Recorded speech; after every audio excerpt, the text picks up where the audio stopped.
bendición, es un honor, no se sabe cuántas cosas más que podemos recibir de Dios cuando Él nos trae un mensajero a nuestra casa para que nos alimente del pan espiritual. Y eso no lo podemos desperdiciar, eso no se da muy a menudo. Nuestra iglesia de cuando en cuando tiene semanas especiales de reavivamiento, tenemos de evangelismo, pero no hemos tenido una semana completa dedicada a mejorar y crecer la experiencia de nuestra familia, de nuestros hogares, de nuestros hijos, para que todos juntos podamos prepararnos para el encuentro con nuestro Señor. Es decir, si usted se pierde esta semana, usted va a perder algo que posiblemente no lo va a conseguir por mucho tiempo después. Y yo estoy seguro que ustedes, como yo, necesitamos crecer en nuestra familia, ¿sí o no? Y por lo tanto, Dios nos está dando un regalo, nos está dando algo especial en esta semana. Y para ello, como decíamos, tenemos al pastor Lache, que está con nosotros desde Cuba. Fíjense bien, salir de Cuba no es tan fácil. Y hablar de las experiencias, de cómo el Señor le ha dado crecimiento y fortaleza a un pastor cubano para que pueda predicar el Evangelio con el poder del Espíritu, es un privilegio. Ahora, pastor Lache, ¿dónde usted está destacado? ¿Cuál es? Porque yo no conozco mucho de su historia. ¿Usted nos puede decir algo sobre eso? Aunque sea brevecito. Antes que él les cuente un poquito sobre eso, yo quiero decirles que yo me pongo a su lado y me siento viejo. Me siento viejo porque yo estudié en el seminario con el papá de él. El papá de él hicimos carrera ministerial en el seminario. Ahora veo el hijo de él aquí a mi lado y digo, pero ¿cuántos años yo tengo?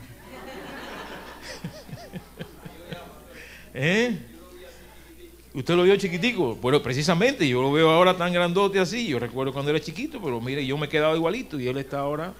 Es decir, no he crecido yo, nada más que años solamente. Bueno, pastor, cuéntenos un poquito y denos lo que el Señor le ha regalado para nuestra iglesia. Le doy muchas gracias al pastor Parker por la presentación que me hace. Y quiero decirles que cuando a mí me preguntan la edad, me encanta decir que tengo 35 años.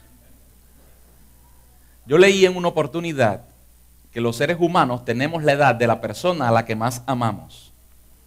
Y como la persona a la que más yo amo, que es a mi esposa, tiene 35 años, me encanta decir que tengo 35 años.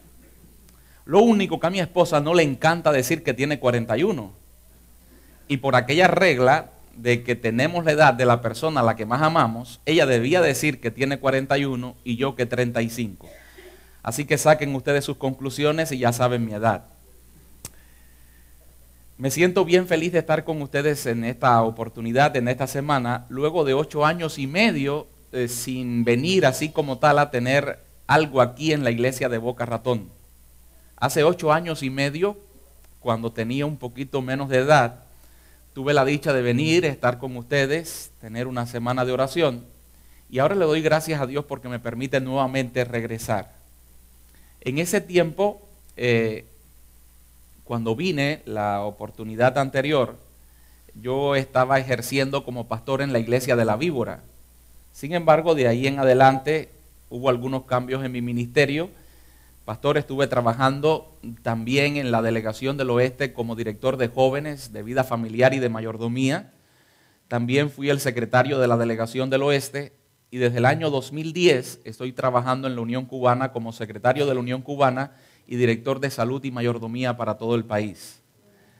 Pero lo que más me agrada y en lo que más me satisfago es en la familia tan linda que Dios me ha dado.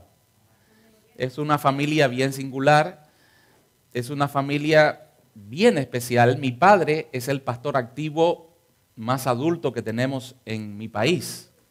Mi padre recién el mes pasado cumplió 74 años de edad y según él dice, a él lo van a tener que jubilar porque él nunca va a solicitar su jubilación. Él nos dice a todos que él quiere morirse visitando personas y atendiendo personas porque Dios le llamó a eso. Así que con 74 años de edad sigue trabajando. Y lo más bonito de todo es que está más derecho aún que yo. Sí, está bien canoso.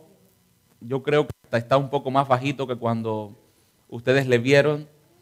pero está bien derechito, él siempre está así, derechito, caminando, trabajando. La misma semana pasada visito a mi mamá, quería de alguna forma ya irle dando los últimos besitos antes de venir para acá, y cuando llego allá, y Mima, ¿y Pipo dónde está? Dice, está en Bahía Honda. Porque en estos momentos él dirige la obra de Dios allá en Cuba, en las provincias de Mayabeque y Artemisa, 2 nuevas provincias que conforman lo que antes era la provincia Habana Campo y parte de otras provincias que le fueron también añadidas. Y como parte de su trabajo estaba en Bahía Honda, de recorrido por allá. Sin embargo, antes de venir pude verlo, pude abrazarlo, pude besarlo, y al decirle que venía para acá, donde hay tantos pinareños que él conoce, y aún otros que no son pinareños, pero con los cuales estudió y demás, el mismo pastor, uno de ellos, él me decía, dale un abrazo a todos los hermanos de Boca Ratón y diles que les recuerdo siempre. Así que a la salida le puedo dar el abrazo a aquellos que quieran ser abrazados, y a los que no, ya les estoy brindando los saludos de mi padre. Mi padre, como les digo, es pastor, mi hermano mayor es pastor en la iglesia de Fomento, en la delegación del centro. Mi hermano del medio es pastor en la iglesia de Santiago de Las Vegas, bien cerca allí de la Unión Cubana. Y yo trabajo donde ya les dije. Mi suegro también es pastor en la iglesia de Bauta, el pastor Ramón Veloz. Mi cuñado está estudiando para ser pastor en nuestro seminario. Y además tengo un tío y un primo que son pastores también. Pero el hecho de ser pastores no es lo que nos hace especiales ante Dios. El hecho de ser hijos de Dios es lo que nos hace su familia y es lo que nos dará la dicha de vivir con Él por toda la eternidad. Así que a lo largo de esta semana vamos a estar hablando de iguales a iguales, de hijos de Dios a hijos de Dios. Y juntos vamos a crecer para honra y gloria del Todopoderoso y para bien personal y de cada uno de nuestros hogares. Me sentí muy feliz cuando me dijeron que iba a tratar el tema de la familia durante toda esta semana.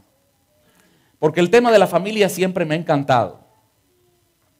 Y además porque hay creciente necesidad de hablar de familia, no solo al mundo que nos rodea, sino dentro de nuestras congregaciones.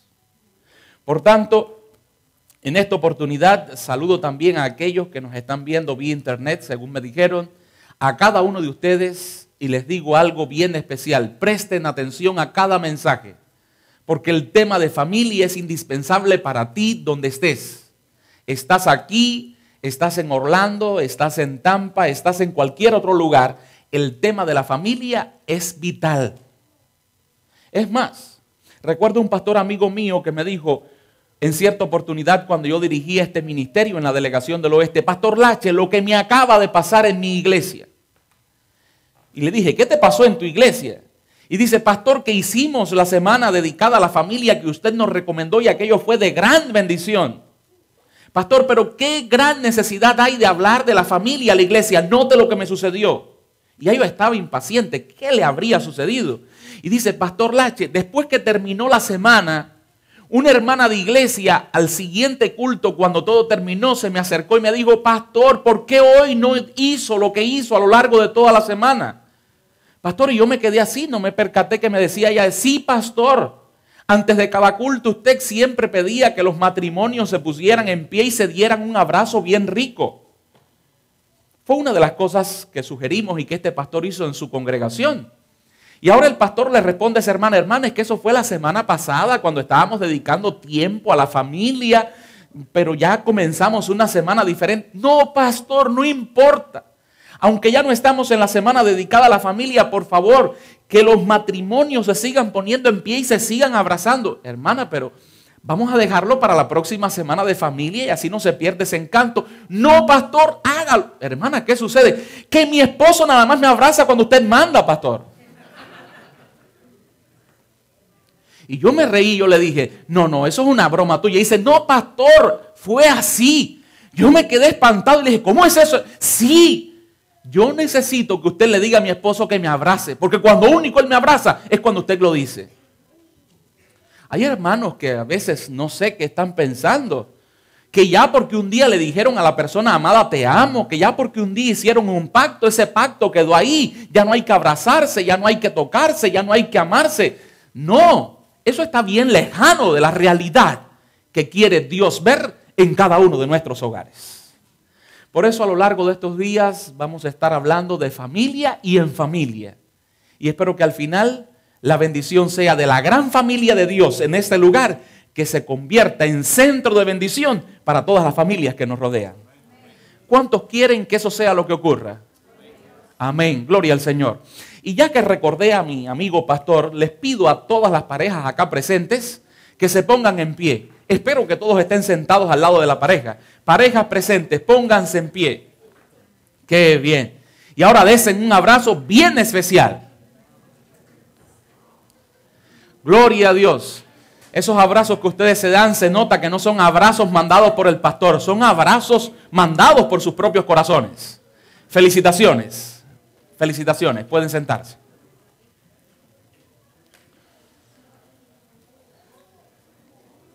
Ahorita les dije la edad de mi esposa, pero no les dije que es una mujer bien linda, que me acompaña en mi ministerio, que hace equipo conmigo hace 17 años y que Dios nos ha dado dos lindos frutos de ese amor en nuestro hijo mayor varón de 14 años y nuestro hijo menor varón de 12 años. Recalco la palabra varón porque en mi familia no aprendimos a ser niñas.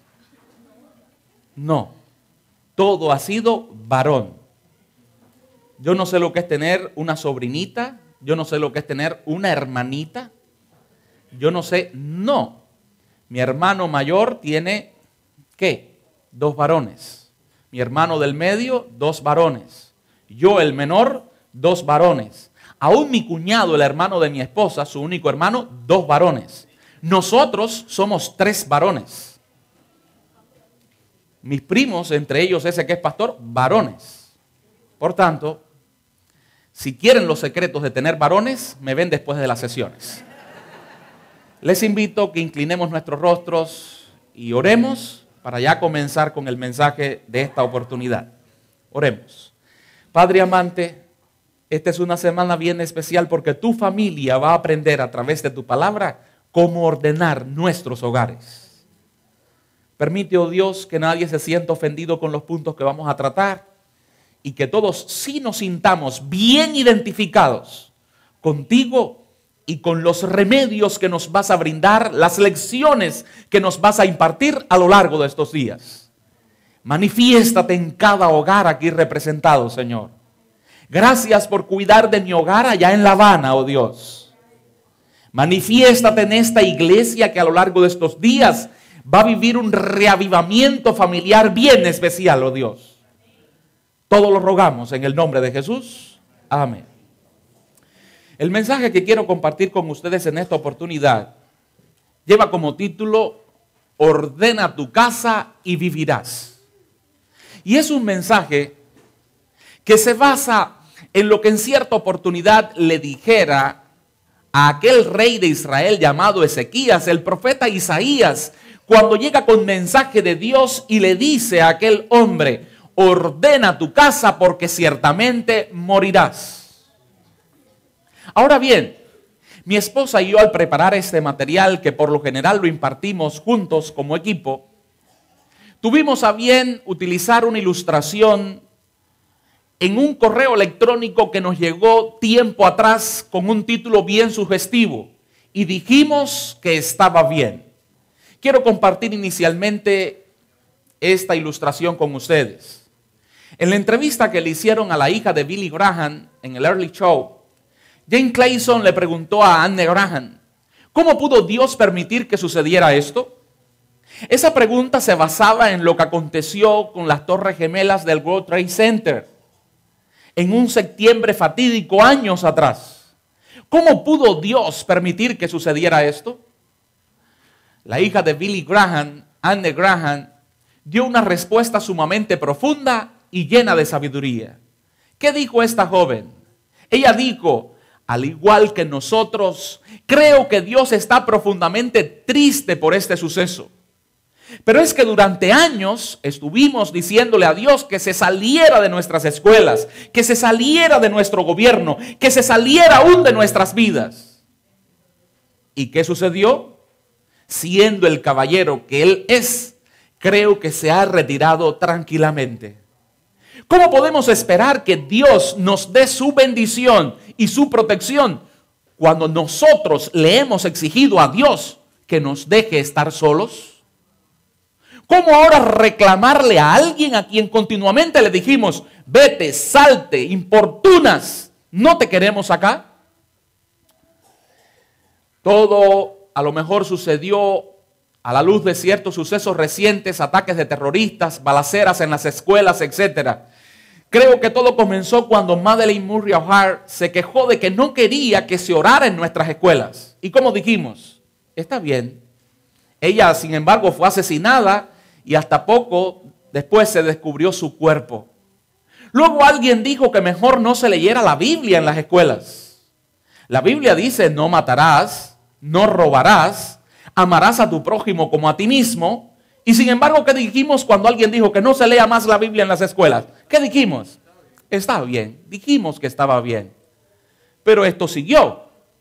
Luego el doctor Benjamin Spock dijo que no debíamos pegarle a nuestros hijos cuando se portan mal, porque sus pequeñas personalidades se truncarían y podríamos lastimar su autoestima. Dijimos que los expertos saben muy bien lo que están diciendo. Sin embargo, en el plano personal, ¿qué pasó con el hijo del doctor Benjamin Spock? El hijo de él se suicidó. Él, que le educaba tan bien que aún podía hacer libros para promocionar cómo educar a los muchachos, su hijo se suicidó. Luego alguien dijo que los maestros, los directores de los colegios no debían siquiera disciplinar a nuestros hijos cuando ellos se portan mal. Los administradores de las escuelas dijeron que más valía que ningún miembro de la facultad de las escuelas tocara a ningún estudiante que se porte mal, porque no queremos publicidad negativa ni demandas, ¿ok? Pero noten, hay una gran diferencia entre disciplinar, que es lo que orienta la palabra de Dios, a tocar, golpear, cachetear, humillar, patear, etc. Sin embargo, que no haya ni siquiera disciplina. ¿Y qué dijimos? Y dijimos que estaba bien. Pero todo siguió en aumento. ¿Qué más dijimos que estaba bien? Luego alguien dijo, dejemos que nuestras hijas aborten si quieren y ni siquiera tienen que decírselo a sus padres. Y dijimos que estaba bien. Y el asunto sigue. Uno de los consejeros del Consejo de Administración de las escuelas dijo, ya que los muchachos siempre van a ser muchachos y de todos modos lo van a hacer, démosle a nuestros hijos todos los condones que quieran para que puedan divertirse al máximo y no tenemos que decirle a sus padres que se los dimos en la escuela. Y dijimos que estaba bien. ¿Y qué más dijimos que estaba bien? Luego algunos de nuestros principales funcionarios públicos dijeron, no importa lo que hacemos en privado, mientras cumplamos con nuestro trabajo. La privacidad debe ser respetada. Estuvimos de acuerdo con ellos y dijimos, no me importa lo que nadie, incluyendo el presidente, haga en su vida privada, mientras yo tenga un buen trabajo y la economía marche bien. Luego alguien dijo, vamos a imprimir revistas con fotografías de mujeres desnudas y a decir que esto es una apreciación sana y realista de la belleza del cuerpo femenino. ¿Y qué dijimos? Está bien, eso es libertad de expresión y es una apreciación sana de esa belleza tan especial que hizo Dios. Y luego alguien más llevó más allá esa apreciación y publicó fotografías de niños desnudos, llevándola aún más allá cuando comenzaron a colocarlas, ¿dónde? En internet. ¿Y qué dijimos? Lo mismo que ya veníamos diciendo. Y dijimos que estaba bien. Ellos tienen derecho a su libertad de expresión. ¿Cuántas cosas más dijimos que estaba bien?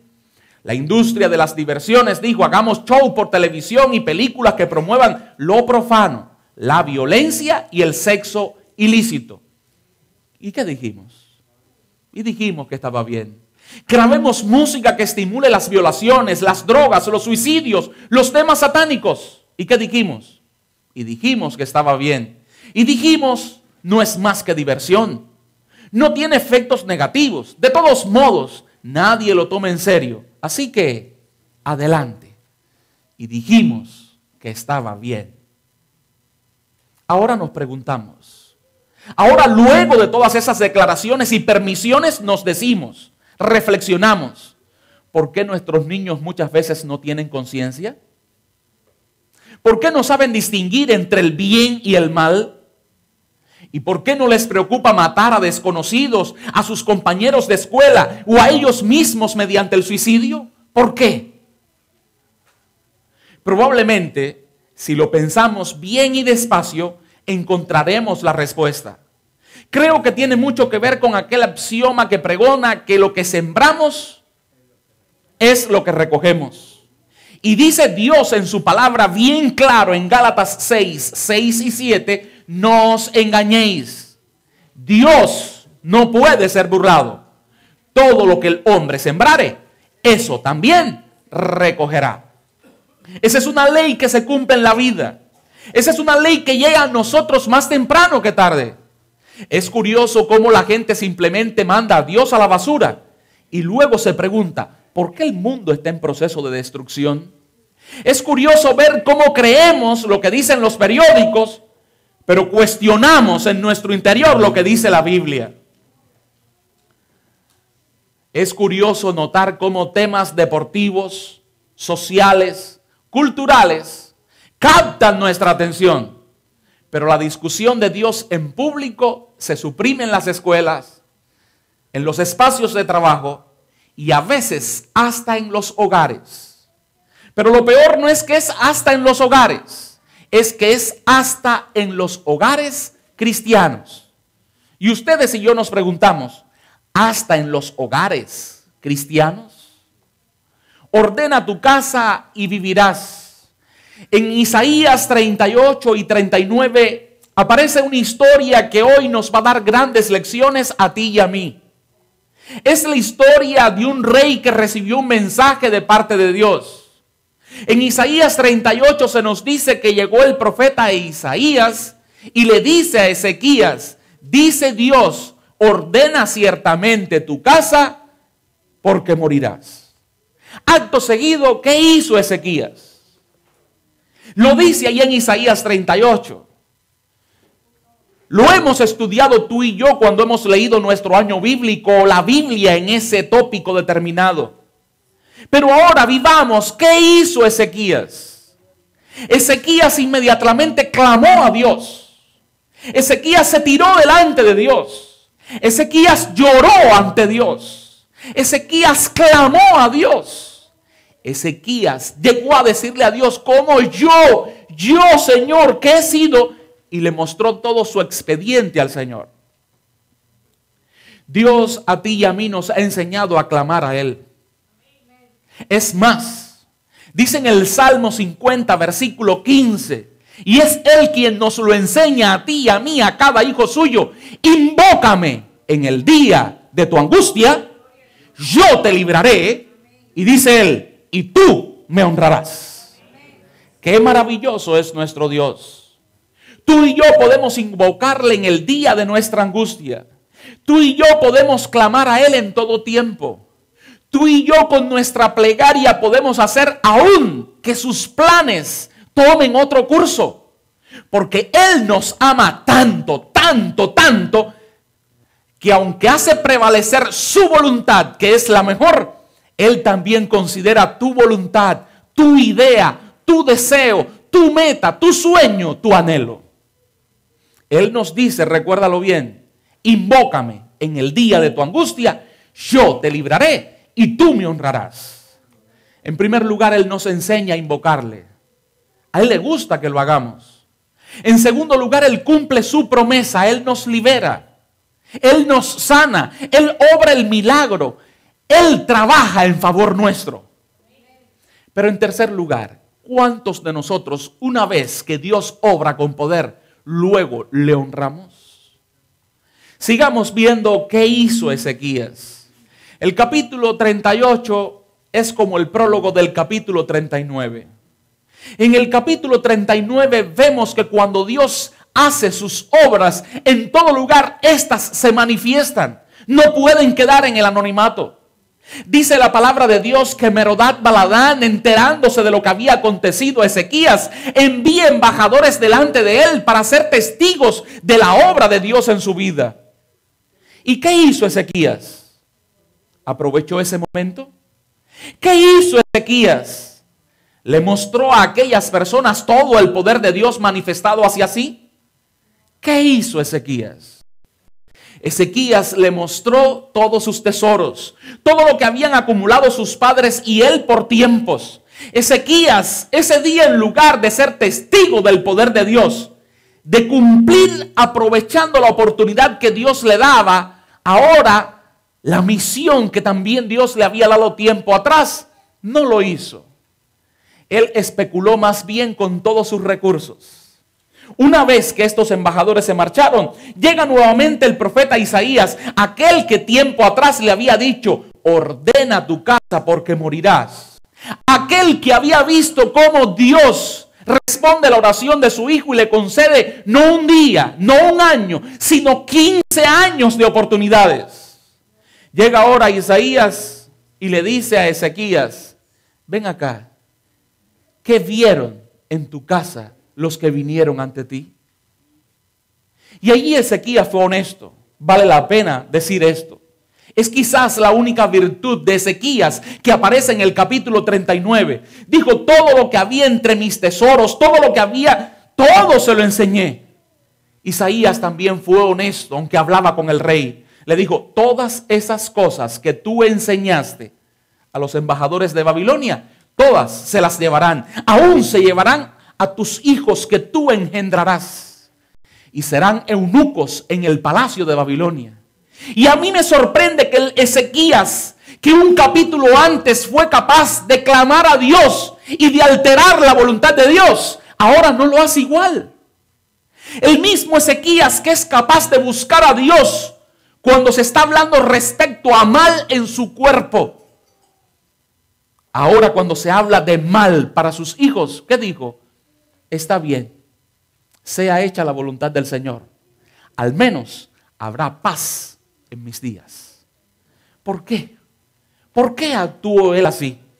¿No será que tú y yo también, aunque ahora podamos ver mala su actuación, estemos actuando de la misma manera con nuestras vidas y respecto a nuestros hijos, respecto a nuestro hogar? Esa pregunta que se le hizo al rey Ezequías hoy nos va a ayudar en el desarrollo del mensaje. A Ezequías se le preguntó: ¿qué vieron en tu casa? Hoy vamos a ver dos connotaciones de esta pregunta. En primer lugar, vamos a ver quiénes son los que ven en nuestros hogares. Esto derivará la influencia que reciben en nuestros hogares de acuerdo a aquello que ven. Y la segunda pregunta es: ¿qué es lo que ven en nuestros hogares? Y aquí vamos a definir si ven parcial o totalmente en nuestros hogares. Yo quisiera que todos prestaran mucha atención a ese cuadro y a esas columnas que aparecen en la pantalla. La respuesta a la primera interrogante, ¿quiénes ven?, se encuentra en los siguientes grupos de personas. Ahora, ¿por qué les pido que todos atiendan bien a este cuadro? Porque yo quiero que ustedes nos ayuden, a mi esposa y a mí que preparamos este material, porque nosotros logramos identificar que desde adentro miran en nuestros hogares estas personas, que desde afuera miran estas personas, pero estas que están aquí no pudimos identificar desde dónde miran, si miran desde adentro o miran desde afuera. Por ejemplo, desde adentro en nuestros hogares, ¿quiénes miran? ¿Quiénes miran? Nuestros hijos, por ejemplo. ¿Y qué miran nuestros hijos desde dentro, Misael? ¿Qué miran? Dice Misael: lo que se ve ahí. Muy buena respuesta. Una sola palabra aún sería muy buena respuesta también. ¿Qué ven nuestros hijos desde dentro? Dice él: a nosotros. Dice ella: a nosotros. Sin embargo, hay otra palabra que yo pienso que lo define aún más.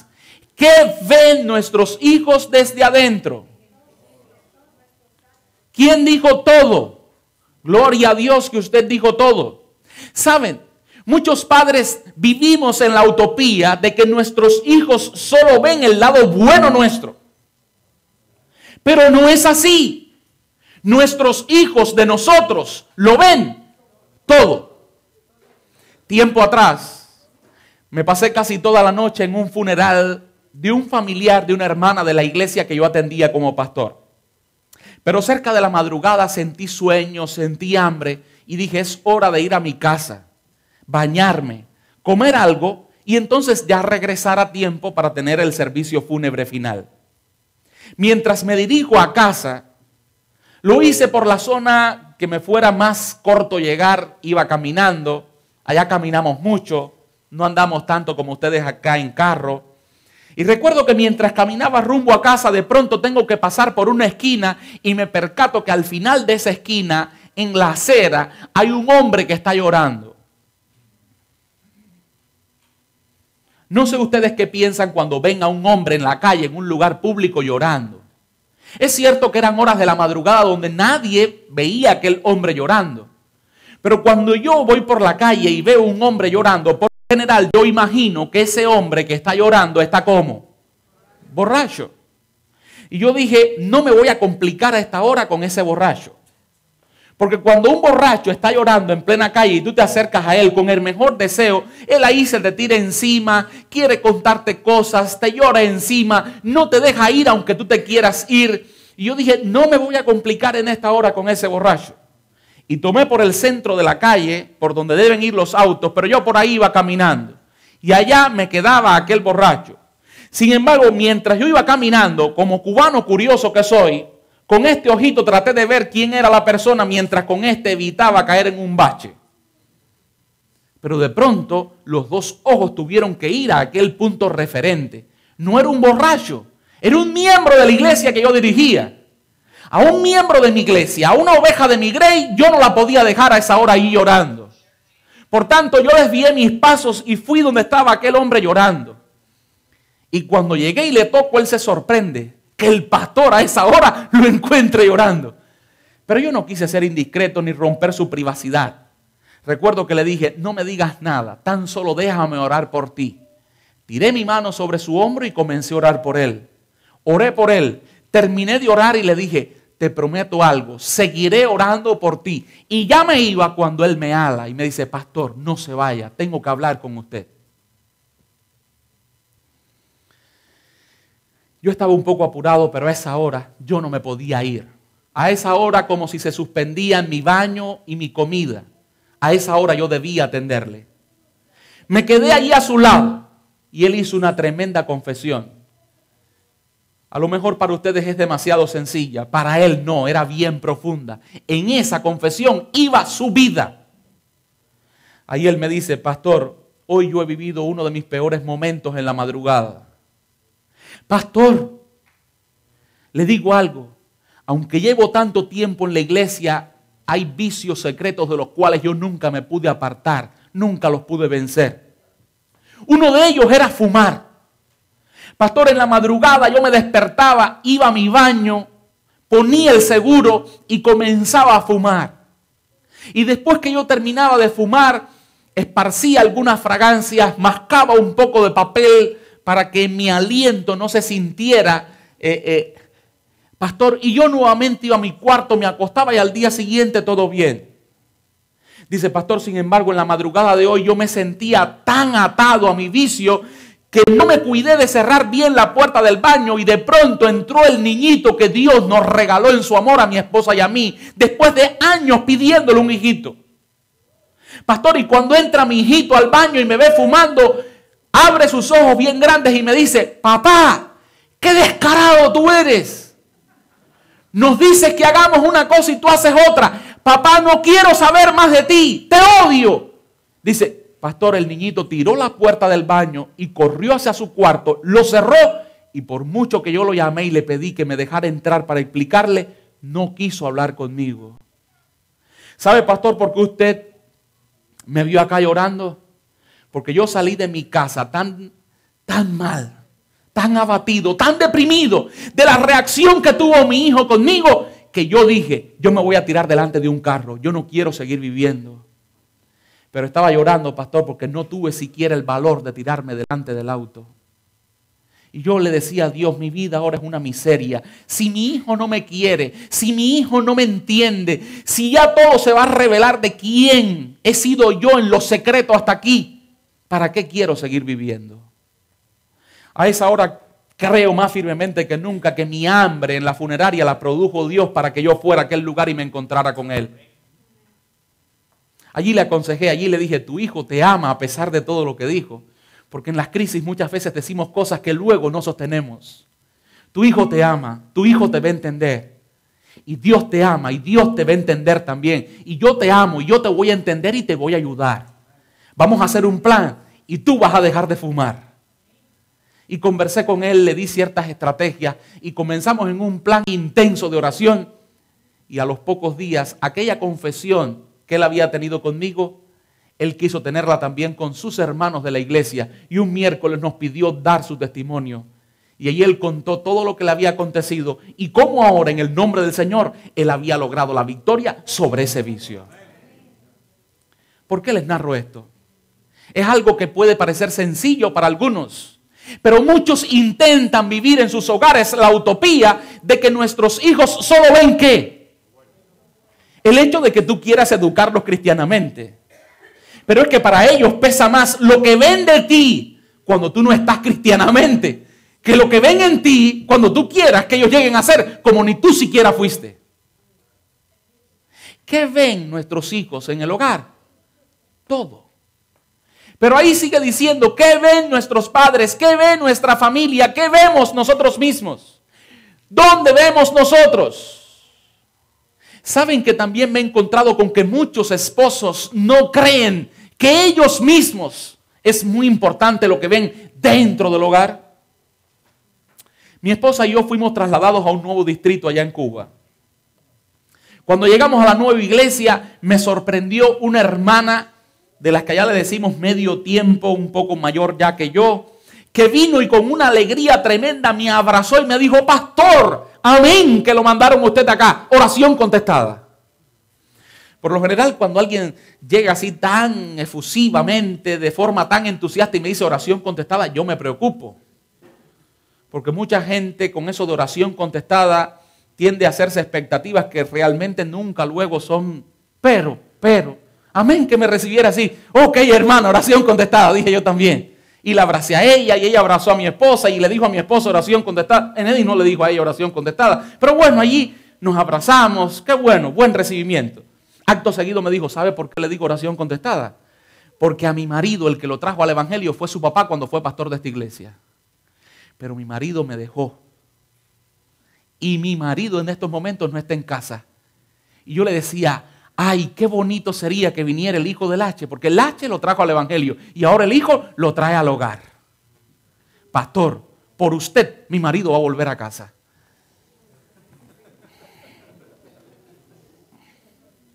Qué gran desafío. A veces tú y yo queremos vivir la utopía de que por alguien nuestro marido nos va a querer más.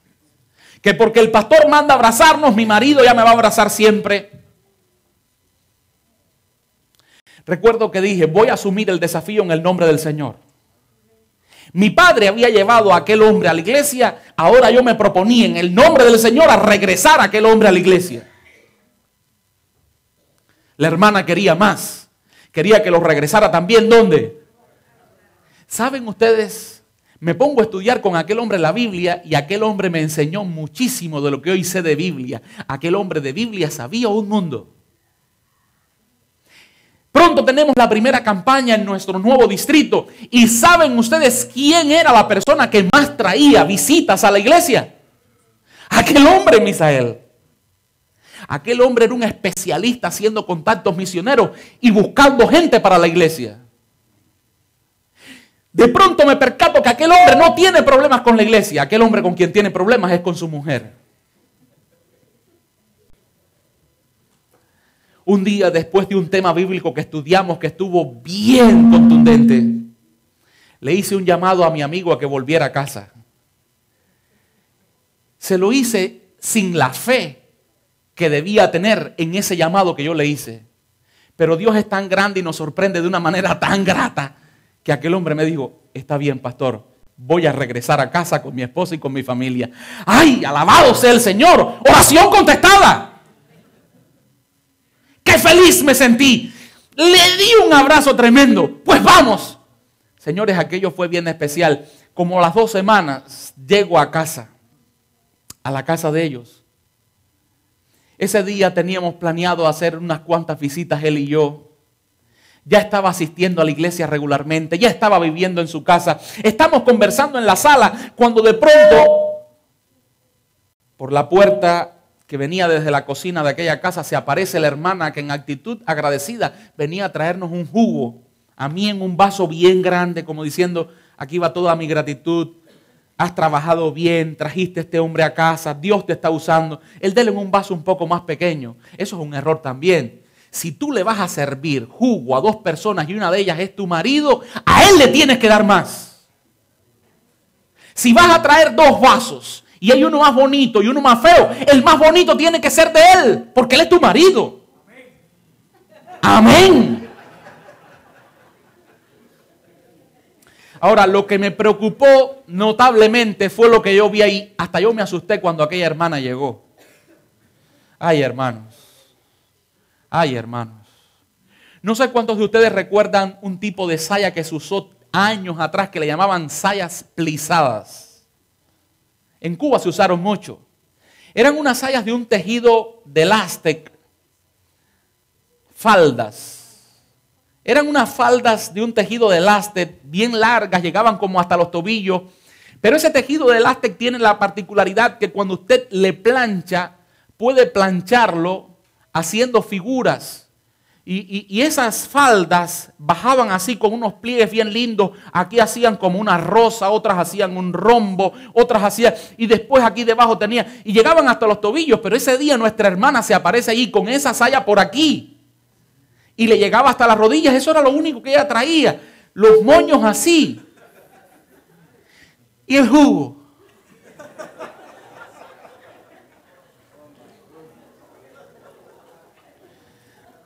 Recuerdo que el hermano, cuando ella deja los jugos, me deja el vaso grande a mí, le deja el vaso pequeño a él, se retira. El hermano me dice, ¿usted cree que viendo eso por el día, yo tengo ganas por la noche de... Dice, pastor, no puedo. Cuando yo salgo diariamente a trabajar, yo veo otras cosas que sí me hacen sentir que todavía puedo. Pero si eso es lo que yo veo diariamente aquí, ¿cómo luego podré, pastor? Tremenda lección aprendí ese día. ¿Saben qué lección aprendí ese día? Que nosotros mismos dentro del hogar lo estamos viendo como todo. ¿Y cómo es posible que a veces, amparados en el mito, ¿escucharon? En el mito de porque el hombre que tengo a mi lado es cristiano, ya está garantizado por la eternidad. O que la mujer que tengo a mi lado es cristiana, ya está garantizada por la eternidad. O porque el pastor Parker dijo, lo que Dios unió no lo separa el hombre, nadie lo va a separar. Somos nosotros mismos muchas veces los que fomentamos la separación. Cuando no somos capaces desde la casa, en lo cotidiano, cultivar el apetito en esa persona que siempre me ha amado, que siempre me ha deseado, que siempre me ha necesitado. Pero que ahora que va pasando el tiempo, yo tengo que contribuir a que ese siempre siga manteniéndose en vigencia. ¿Cómo es posible que muchos de nosotros, porque somos el pueblo de Dios y solo debemos reservarnos ella para mí y yo para ella? Y entonces yo en casa esté patilludo, no aseado. ¿Cómo es posible que en muchos momentos vengan parejas cristianas a buscar consejería y ella me diga, pastor, dígale a él que se lave la boca todos los días, que si comienza por ahí, lo nuestro se puede arreglar?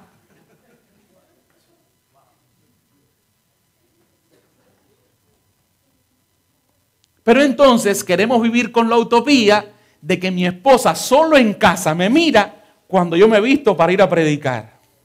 No, mi esposa en casa me mira cuando yo me visto para ir a predicar, pero me mira cuando yo me levanto, me mira cuando yo voy al baño, me huele cuando yo salgo del baño, me mira cuando yo me visto, me mira cuando yo me acerco a ella. Y yo también la miro a ella en todos esos menesteres.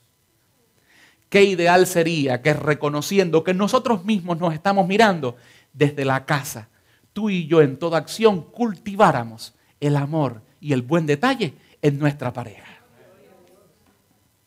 Si lo cultivamos desde la casa, cuando salgamos a la calle, aunque el enemigo haga la competencia, con quien quiera hacer la competencia, en el nombre del Señor, nosotros saldremos más que vencedores. ¿Quiénes miran desde afuera? Ni nos vamos a preocupar mucho. En otros lugares los vecinos son más cercanos, aquí son más distantes. Pero sí quería darles un dato.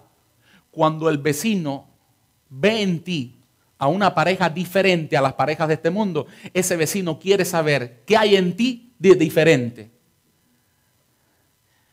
Cuando el vecino nota que tú tienes un Dios más grande que el de él, el vecino quiere conocer al tuyo y quiere también entregarle su vida. ¿Ok? Ahora bien, estos miran desde adentro, estos miran desde afuera. Y les dije ahorita, ayúdennos. Mi esposa y yo no supimos identificar Dios y sus ángeles cómo miran en nuestras casas, desde dentro o desde afuera. Tampoco supimos identificar Satanás y sus aliados, ¿desde dónde miran? ¿Desde adentro o desde afuera? Díganme ustedes, por favor. Hay quienes dicen de los dos lados. Hay quienes dicen Dios y sus ángeles de adentro y Satanás y sus aliados de afuera. Hay quienes dicen Satanás y sus aliados de dentro y Dios. ¿Alguien dice eso? Yo quiero compartir con ustedes otro cuadro que mi esposa y yo preparamos. Este cuadro tiene que ver con el qué ven esos que miran desde adentro y desde fuera. ¿Saben qué? En ese cuadro nosotros creemos que se manifiesta, en ese cuadro nosotros creemos que se manifiesta el dónde están Dios y sus ángeles y el dónde están Satanás y sus aliados. Noten la propuesta.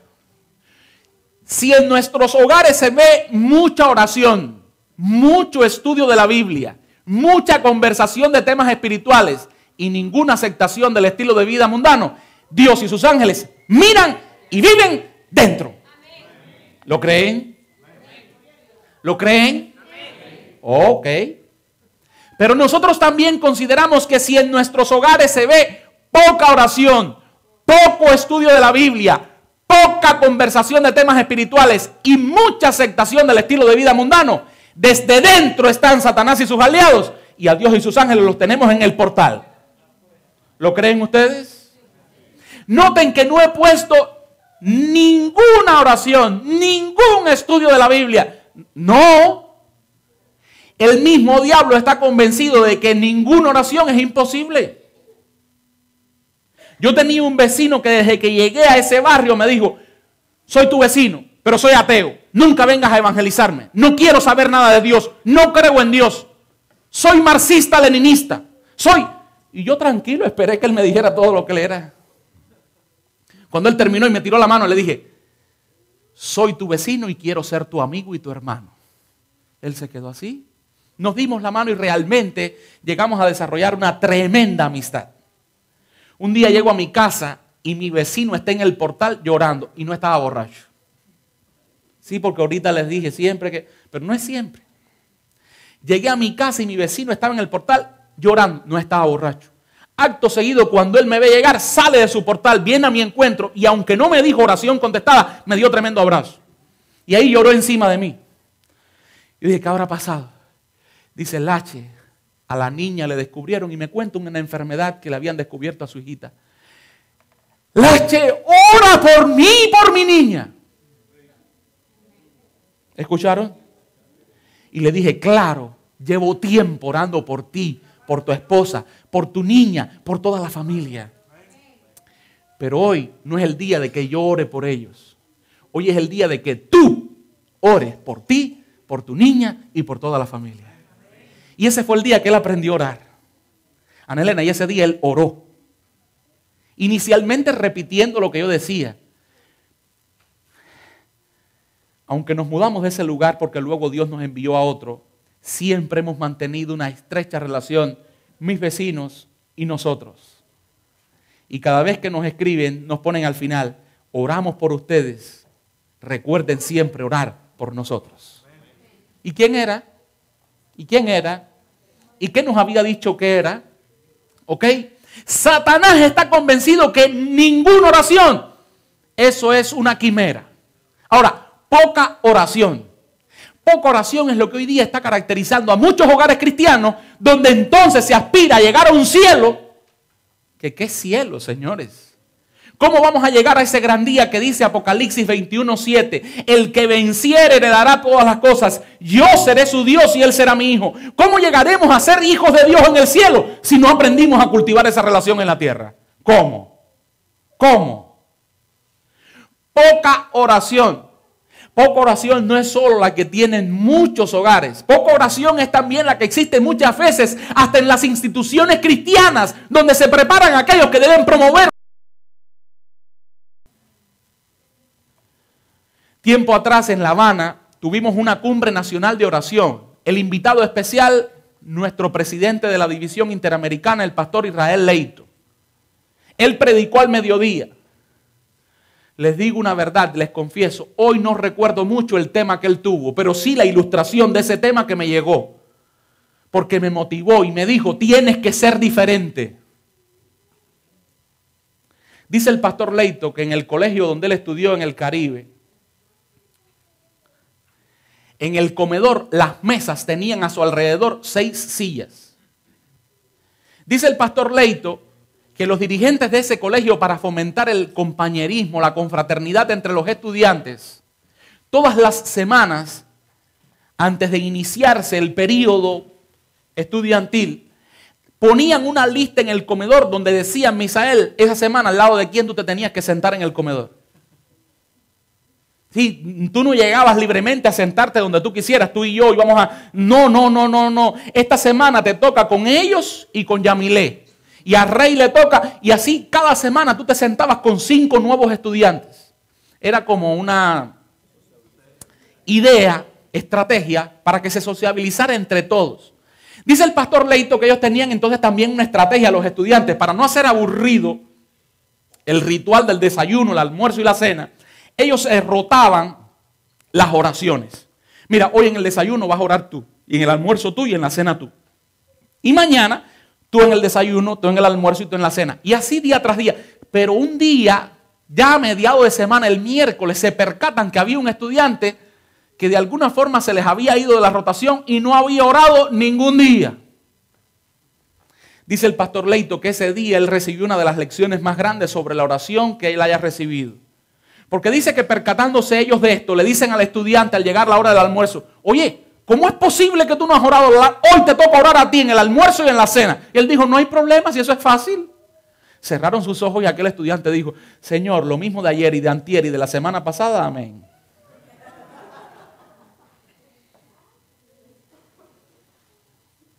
Dice el pastor Leito entonces en su mensaje, decimos ser un pueblo de oración y nuestras oraciones podrían circunscribirse a eso. Señor, lo mismo de ayer y de antier y de la semana pasada, amén. Porque lo que dije ayer a esta hora es lo mismo que estoy diciendo hoy y es lo que diré mañana. Y lo que dije, eso es orar. Orar, que reconocemos que es el acto de abrir nuestros corazones a Dios, ¿como a quién? ¿Hay en nuestros hogares mucha oración o poca oración? Dice aquí, mucho estudio de la Biblia, poco estudio de la Biblia. Por mucho tiempo nosotros hemos sido llamados el pueblo del... Gloria a Dios. Por mucho tiempo nos ha encantado que se diga que hicieron un concurso bíblico interdenominacional y que el campeón fue el joven Advent. Amén. El campeón, él y tú. Por mucho tiempo nos encanta saber que en nuestra iglesia hay hermanos como Otoniel Rodríguez que domina completos los libros de Daniel y Apocalipsis, que si hoy día se perdieran todas las Biblias, él los puede reproducir hasta con sus comas y puntos. Nos encanta saber que él se sabe Daniel y Apocalipsis. Nos encanta conocer que Hay pastores llamados con nombre y apellido que dominan este tópico de la Biblia, aquel, el otro. Pero nosotros, en nuestros hogares, ¿qué tal estamos con el estudio de la Biblia? De las iglesias que he pastoreado en mi vida, y llevo 20 años de pastor, de las iglesias que he pastoreado, creo que una de las iglesias mejores, una de las iglesias donde mis jóvenes eran más espirituales, respondían más a todo, es la iglesia de Mendoza. Recién casados, mi esposa y yo fuimos enviados a esa iglesia que entonces era la más occidental de mi país. Recién casados, imagínense. Yo rápido le dije a los hermanos que eran muy buenos, de mucha confianza, siempre estaban confianzudamente llegando a uno. Miren, los quiero mucho, mi casa está dispuesta a las 24 horas, pero estoy recién casado. ¿Ok? Por tanto, cuando lleguen a casa, ya en una hora de la noche, no se peguen a la puerta a tocar, llamen desde afuera. Y ahí les puse algunas reglas que ellos respetaron muy bien, personas excelentes. Pero un día, ya bien tarde en la noche, de pronto siento casi desde la calle cuando todavía ni llegaba, pastor, pastor. Yo pensé que alguien se había matado, que a alguien habían herido, que en la iglesia habían robado. Yo, pastor, pastor, pastor, pastor. Pastor, a su casa han llegado así alguna vez, pastor, pastor, pastor, pastor. Pastor, yo me asusté. Mis padres vivían lejos, los padres de mi esposa eran pastores en Camagüey. Todos nos asustamos, pero respondimos al clamor. Eran mis jóvenes. Pastor, pastor. Yo, ¿qué pasa, muchacho? Salgo un momento, espérense un segundo, me voy a vestir mejor. Me vestí mejor, salí. ¿Qué pasa, muchachos? Y cuando estoy delante de mis jóvenes, dicen mis jóvenes, pastor, ¿usted vio la novela Sol de Batey? Ay, yo me quedé. Ellos notaron el desencanto que yo sentí cuando después de sacarme de mi cama, ellos me hacen esa. Pastor, ¿usted vio la novela Sol de Batey? Ay, ¿cómo es esto que mis jóvenes? Le dije, muchachos, no creo que ustedes me hayan llamado para estas cosas. Ay, pastor, por favor, mire, entiéndanos. Usted vio y me vuelven a hacer la pregunta. Ellos notaron que me tornaba bien incómodo yo y entonces me dicen, pastor, mire, escúchenos. Y usted nos ven, escúchenos. Pastor, en la novela Sol de Batey sale un mulato grandísimo que en la novela encarna el papel de Liberato. ¿Usted lo conoce?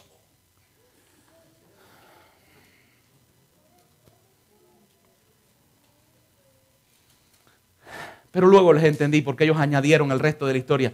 Pastor, mire, estábamos en la iglesia porque eran jóvenes muy buenos. Ensayaban sus programaciones hasta tarde para que quedaran lo más perfectas posible. Estábamos en la iglesia ensayando, pastor, y terminamos el ensayo. Y cuando ya veníamos para acá, pasamos por el parque. Usted sabe que nuestro parque es chiquitico, pastor, pero había una cantidad de gente y curiosos nosotros quisimos saber qué pasaba en el parque. Pastor, llegamos al parque. En el parque estaba Liberato, el de la novela. Y yo decía, ay, Dios mío. Pastor, no se incomode más, pastor. Mire, pastor, cuando llegamos, Liberato nos reconoció. Digo, ustedes son cristianos. Ay, pastor, y nos mandó a pasar al frente. Y pasamos al frente y nos saludó a todos, Liberato. Y ellos de lo más contentos narrándome de Liberato y yo incómodo porque yo estaba acostado con mi esposa. Dice, pero pastor, cuando ya nos presentó y todo, dice, ay, qué bueno que son cristianos. Quiero hacerle algunas preguntas. Y pastor, Liberato nos hizo algunas preguntas que no supimos cómo responder. ¿Y sabe qué? Le dijimos, no te preocupes, espérate aquí que vamos a buscar al pastor. Pastor, por favor, vamos con nosotros para que usted le conteste a Liberato. Ese día conocí a Liberato. Sí. De verdad. Ese día fui con mis jóvenes al parque. Ese día le di la mano y hasta un abrazo a Liberato. Ese día Liberato me repitió las preguntas. Yo les di respuestas. Liberato me hizo otras preguntas. Aquello fue un gran culto. Todo muy bueno ahora. Pero al final, yo cómo me sentí con mis jóvenes. ¿Y quién soy yo? Un pecador. ¿Y quién soy yo? Alguien que se equivoca día tras día. ¿Y quién soy yo? Alguien que la semana pasada tuvo que abrazar a su hijo mayor de 14 años y pedirle perdón. Porque en un momento apasionado lo traté de forma muy ruda. Si yo, que soy un pecador, me sentí mal con ellos, ¿cómo se sentiría mi Dios cuando vio que sus hijitos, su pueblo, estudia tan poco la palabra que no puede testificar delante de Liberato?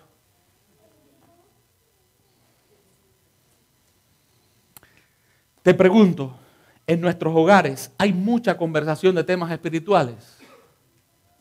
O la conversación de temas espirituales tú y yo creemos que es solo para la iglesia. Porque allí en la casa es otra cosa. Y de todas maneras dedicamos tiempo a la iglesia. En la iglesia suplimos lo espiritual. Muchos creen esa utopía en la iglesia. En la iglesia nos llenamos espiritualmente. Pero diariamente en casa nos llenamos espiritualmente también. ¿Sí o no? Queremos tener hogares sólidos. Y hay poca oración, poco estudio, poca... Entonces, si hay todas estas cosas pocas, mira lo que va a haber mucho. Mucho mundo es lo que va a haber en nuestros hogares. Y Dios quiere rescatarnos de ese mucho mundo. Pero si tú y yo seguimos empeñados en seguir viviendo con mucho mundo y su destino, nos vamos a quedar también. Amados hermanos, Dios y sus ángeles quieren hoy estar en nuestros hogares. Dentro. Ahora, noten, es muy difícil orar más.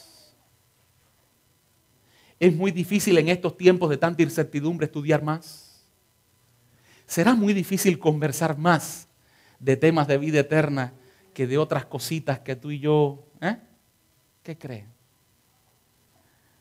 Esta es la parte más importante. Lo mejor de todo es que si vemos las cosas tales y como son, si realmente las vemos positivas o negativas, buenas o malas, al menos el que las veamos, el que las percibimos, el que las captemos, el que las identifiquemos, es indicador de que reconocemos nuestra realidad.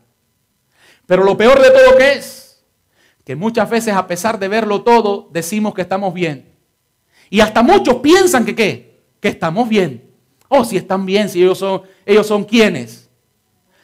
Cuando vemos a nuestros hijos disfrutando una vida mundana, decimos que estamos bien. No hace falta, ni hizo falta, ni hará falta disciplina. Pues en algún momento todos hemos sido así. Además, ellos son tan jóvenes. Hoy día preferimos todo está bien a con amor ir y decirle, esto no está bien. A veces cuando abusamos de nuestra pareja con maltratos físicos, pero que también pueden ser verbales, psicológicos, decimos que estamos bien. Pues hay que enseñarle que yo soy aquí quien.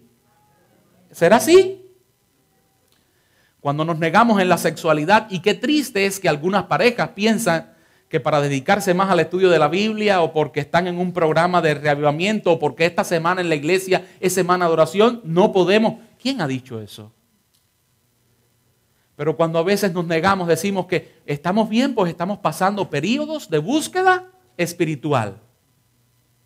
¿Será que estamos bien de verdad? ¿Será que eso es así de verdad? Cuando queremos que nuestras reinas se conviertan en esclavas, que la mujer sea la que lo haga todo, decimos que estamos bien porque hay que enseñarle quién es el que lleva. Somos laodicenses y decimos que estamos bien. Y cuando las cosas no funcionan bien, como he escuchado decir, la culpa es del pastor. La culpa es del pastor porque ya no habla de los temas que hay que hablar en la iglesia o porque no programa cosas mejores para este tiempo de reavivamiento y de reforma. ¿No han escuchado ustedes muchas personas, la culpa es del pastor? ¿No estamos bien y la culpa es del pastor? Pregunto. Les digo algo. Jamás olvidemos que nuestros hogares reflejarán siempre aquello que sembramos. ¿Quiénes? Nosotros al constituirlos. Si el hogar no está bien, no digamos que la culpa es del pastor. No desviemos la culpa a otros lados. Ahora, si hay algo que no anda bien, pidámosle fuerza a Dios y en su nombre propongámonos que a lo largo de esta semana vamos a ordenar las cosas para que vayan bien.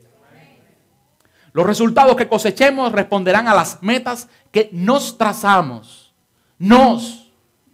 Lo que recogemos es lo que sembramos. Ahora, ¿cuáles metas tenemos en nuestros hogares? Las metas responden siempre ¿a qué? A prioridades. Por tanto, deberíamos preguntarnos, ¿qué prioridades tenemos en el hogar? Volvamos ya al final a las prioridades del rey Ezequías y veamos cuáles eran las de él. Noten cuáles eran las de Ezequías. En primer lugar, sus tesoros, las cosas materiales. Ejemplo, dice en segundo libro de Crónicas, capítulo 32, versículo 31, que Dios permitió todo aquello de los embajadores de Babilonia para que se revelara qué había en el corazón de ¿quién? De Ezequías. ¿Qué había en el corazón de Ezequías? Para él, sus tesoros, las cosas materiales, eran su prioridad básica. En segundo lugar, la alianza con paganos en lugar de depender cada día más de Dios. Dice el comentario bíblico adventista que Asiria se estaba perfilando como un enconado rival del pueblo de Israel. Por tanto, Ezequías vio en Babilonia un aliado con el que podría confederarse para hacerle frente a. ¿Cómo es posible que un hombre que vio el poder de Dios obrando lo sobrenatural en su vida, sanándolo, dándole 15 años, ahora no haya seguido confiando y haciendo alianza con quién? Con quien único vale la pena hacerla. Alianzas mundanas. Oh, Dios nos alerta tanto contra ellas en su palabra, pero tú y yo persistimos y decimos, está bien. Cualquier otra cosa y luego su familia estaba en las prioridades de Ezequías. ¿Por qué digo cualquier otra cosa y luego su familia?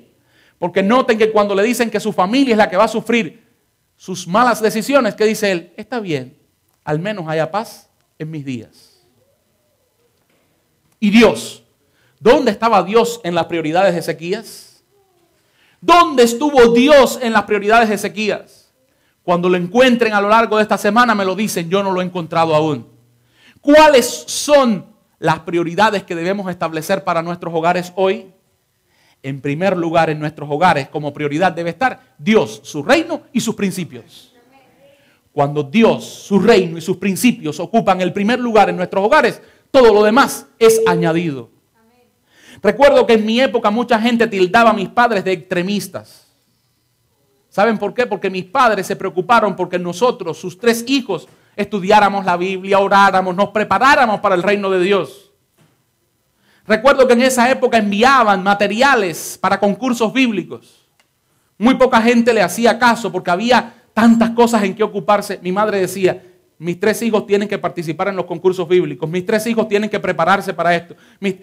Muchas veces cuando otros colegas, cuando otros niños, cuando otros compañeritos de estudio se levantaban más tarde, mi madre nos levantaba 1 hora antes para estudiar la palabra de Dios. Es triste, pero hoy todos aquellos que se levantaban prácticamente para ir de la cama a la escuela no están dentro del pueblo de Dios. Nosotros 3 con defectos seguimos perseverando dentro del pueblo del Altísimo. En primer lugar, ¿qué estás poniendo en tu casa? En segundo lugar, mi familia. Y es bueno que reconozcamos que aún en la familia hay prioridades básicas. Primero, ¿quién va? Mi pareja. Algunas mamás muy emotivas dicen, no, primero mis hijos. La madre que le confiere el primer espacio a sus hijos mal atiende a su pareja y tampoco atiende bien a sus hijos. Porque sus hijos se percatan de esto, le toman la baja y luego sus hijos ven que ambos padres no se ponen de acuerdo para educarlos y que pueden ir con uno y lograr esto y pueden ir con ella y lograr lo otro. Pero cuando los 2 padres están bien unidos, para ambos, ¿quiénes son lo primero? Los hijos. ¿Se percatan? Si los 2 padres están bien fusionados, llegando a ser una sola carne, lo primero para ellos, ¿quiénes son? Los hijos, porque ellos ya son una sola carne. Y luego que llega, todo lo demás de la familia. Alguien podría decirme, pero pastor, pone a la iglesia luego de... Sí, la pongo, ¿saben por qué? Porque si mis hijos ven que ellos son lo primero para Nedis y para mí, ellos van a ir donde nosotros vayamos. Ellos van a estar con nosotros donde nosotros estemos. En una de las iglesias donde estuvimos, hubo una hermana muy consagrada al Señor. Pero algo sucedió mal en lo que ella hacía a pesar de su consagración. Mis amiguitos llegaban de la escuela a la misma hora que yo. Yo llegaba y mi mamá tenía listo el almuerzo. Pero aquella hermana no tenía listo el almuerzo porque ella estaba preparando el programa de la escuela sabática del Congreso. Y a veces aquellos compañeritos míos iban a la escuela por la tarde con hambre porque su mamá estaba preparando una cantata para fin de año. La iglesia se convirtió en la rival que les privó a ellos de la atención de la mamá, del papá, porque había tanto compromiso con la iglesia que había que dedicarlo todo a la iglesia y ellos eran como mal atendidos. Cuando llegó el tiempo en el cual ellos pudieron decidir a dónde ir, se fueron y nunca han querido regresar. ¿Por qué? ¿Cómo voy a regresar con quien me privó del cariño, de la atención y le da la dedicación de quién? De mi madre. ¿Vieron? Luego todo lo demás, amigos, trabajo, dinero, cosas materiales, etc. Con ese orden, tú y yo estaremos preparados para lograr muchas cosas grandes en nuestras familias. Es el hogar la base de la sociedad. Es el hogar el alma de la iglesia. Es el hogar el sitio donde se educa y reeduca con mayor eficacia cuando todo se hace a través del camino más excelente, el amor. Amor que se refleja amando a Dios como por sobre todas las cosas y amando y respetando a quienes nos rodean como deseamos lo hagan otros con nosotros mismos. Hoy surge una pregunta y un consejo en forma de mandato. La pregunta, ¿qué se ve hoy en nuestros hogares? El consejo final, el mandato. Ordena tu casa y vivirás. Dios quiere que ordenemos nuestros hogares. Todos tenemos problemas, todos tenemos fragilidades. Pero hoy vamos a orar y a lo largo de toda esta semana vamos a orar porque Dios nos permita ordenar a la familia y llegar con ella al hogar celestial. ¿Cuántos creen que vamos a lograrlo en esta semana? Nos ponemos en pie y oramos por la familia.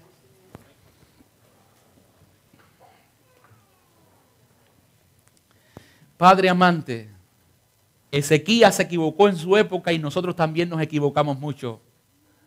Pero en esta hora reconociendo que podemos clamar a ti y que cuando clamamos y te mostramos nuestra necesidad, tú aún eres capaz de alterar tu voluntad. Oh Dios, obra con poder en nuestros hogares y ayúdanos a ordenarlos para vivir para siempre.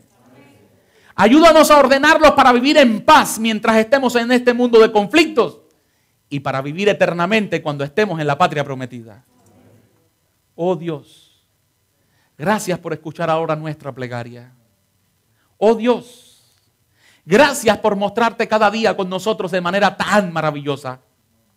Oh Dios, gracias por hacernos despertar en este día a la realidad que puede estar corrompiendo la vida nuestra y la de los nuestros en tanto nos acercamos al encuentro con Jesús.